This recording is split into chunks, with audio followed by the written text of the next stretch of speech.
बताएं सर, कौन सा स्टॉक पसंद आ रहा है इस साल के तो लिए? दीप में जो स्टॉक वही है जो मैंने इस साल की शुरुआत में दिया, वो है ITC stock of the year. मुझे लगता है ये फाइनेंशियल ईयर आईटीसी के लिए एक गेम चेंजिंग बड़ा साल होना चाहिए।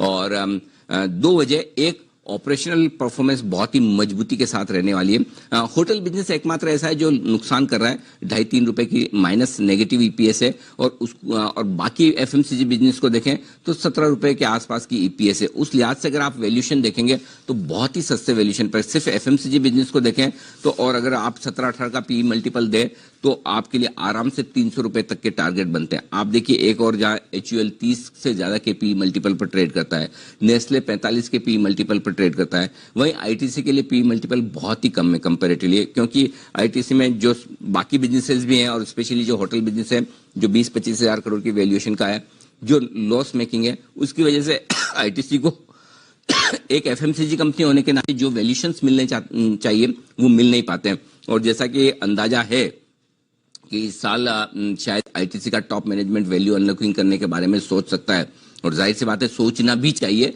जैसा एलएनटी जैसी प्रोफेशनल कंपनी ने किया। और उसके बाद देखिए एलएनटी के सारे वर्टिकल्स एक एक करके लिस्ट हुए, किस तरह की तगड़ी वैल्यूएशन, तगड़ी वैल्यू अनलॉकिंग शेयर होल्डर्स के लिए हुई, वैसी वैल्यू अनलॉकिंग आईटीसी के लिए भी हो सकती है। और वैसे भी स्टॉक की अंडर परफॉर्मेंस लंबे समय तक रही है। आपने देखा कई सारे स्टॉक्स, मसलन एचयूएल, मसलन रिलायंस, कई bluest of blue chip stock के लंबे समय तक 5-7 साल तक परफॉर्म नहीं करते हैं, फिर कोई एक साल ऐसा आता है उनके लिए जिसमें पूरा टर्न अराउंड हो जाता है। तो ये मैं कहूंगा कि जो मेरे टारगेट है 250, 275 और 300 के, ये बेहद कंजर्वेटिव टारगेट है। दीप ध्यान से सुनिएगा, बेहद कंजर्वेटिव, बेहद छोटे टारगेट है। ये सिर्फ ऑपरेशनल परफॉर्मेंस के बेसिस पर है कि आईटीसी की ऑपरेशनल परफॉर्मेंस इतनी दमदार होनी चाहिए। लेकिन अगर वैल्यू अनलॉकिंग वाला मामला हुआ तो फिर ये स्टॉक सिर्फ स्टॉक ऑफ द ईयर नहीं है, ये स्टॉक ऑफ मल्टी ईयर है। कम से कम फिर 2 या 3 साल के लिए इस स्टॉक को आपको रखना चाहिए। और जनरली निफ्टी में आपको मल्टीबैगर स्टॉक्स कम मिलते हैं। मल्टीबैगर से मतलब ये कि अगर कोई निफ्टी का स्टॉक साल में 50% भी रिटर्न दे तो बहुत अच्छा माना जाए। तो उस लिहाज से मुझे लगता है अगले 2-3 साल आईटीसी के लिए बड़े एक्साइटिंग हो सकते हैं। एक राय साफ साफ दे दूं, ये स्टॉक इन्वेस्टर्स के लिए, ट्रेडर्स के लिए नहीं। अगर आप इन्वेस्टर हैं तो हर गिरावट में एक्यूमुलेट करें। 205 रुपए के आसपास बहुत बढ़िया लेवल है, अगर वहां पर आता है तो डेफिनेटली खरीदना चाहिए।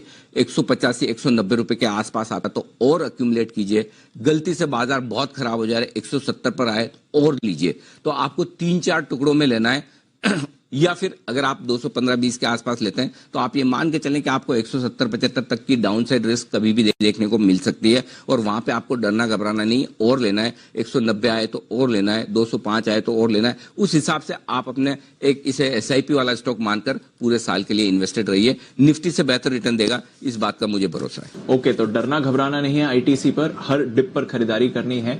बड़े रिटर्न्स इस साल और आने वाले समय के लिए दे सकता है आईटीसी। अनिल जी का कन्विक्शन पिक FY22 के लिए।